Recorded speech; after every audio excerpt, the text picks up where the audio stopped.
तुम्ही बघत आहात जनमत मराठी। राजकारणात कोण कोणाशी कधी कशासाठी युती करेल काही सांगता येत नाही। असं म्हणतात, राजकारणात कोणी कोणाचा कायमचा मित्र किंवा शत्रू नसतो। राजकारणात मतभिन्नता असू शकते, परंतु मनभेद असता कामा नयेत।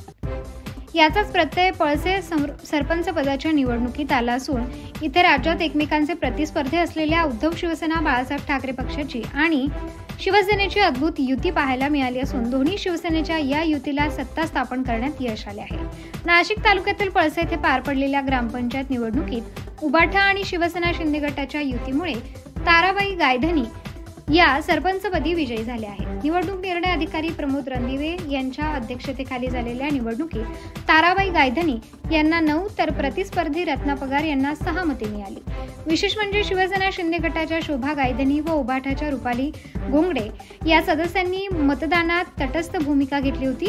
मात्र तरीही उबाठा व शिंदे गटाच्या युतीमुळे सरपंच पदाची माळ ताराबाई गायधनी यांच्या गळ्यात पडली आहे। या विजयानंतर शिवसेना शिंदे गटचे जिल्हा प्रमुख अनिल डिकले, तालुका प्रमुख लकी ढोकणे यांनी ताराबाई गायधनी यांचा पुष्पगुच्छ देऊन सत्कार केला।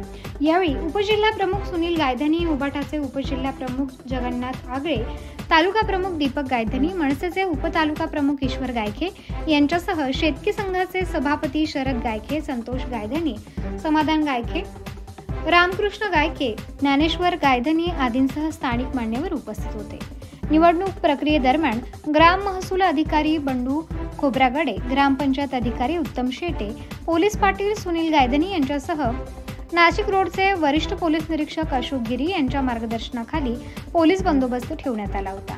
शिवसेना उद्धव बाळासाहेब ठाकरे गटाचे उपजिल्हा प्रमुख जगन्नाथ आगळे यांच्या खंबीर पाठिंब्यामुळे शिंदे गट आणि उबाठा या दोन्ही गटांची मते एकत्र आल्याने 10 सदस्यांचा पाठिंबा मिळाला आणि ताराबाई गायधनी या सरपंचपदी विराजमान झाल्या आहेत। जबाबदारी, न्याय